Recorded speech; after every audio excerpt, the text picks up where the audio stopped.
এ হলো আমাদের ফুলপুরের ভিউ, ফুলপুরের যা ভিউ আজকে বর্তমান ফুলপুর বাস স্ট্যান্ডের ভিউ এটা আপনারা দেখছেন। ফুলপুর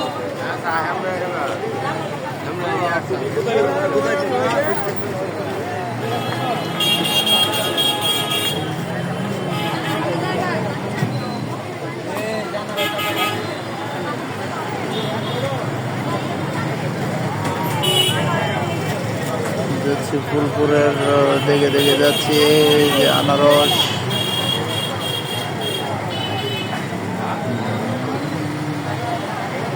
সিএনজি স্টেশন গুলো লাগে বাস স্ট্যান্ডের অনেকটা জায়গা এখানে দখল করে। আসলে সিএনজির আলাদা একটা স্টেশন হওয়া দরকার, এক দুটা গাড়ি এখানে থাকবে।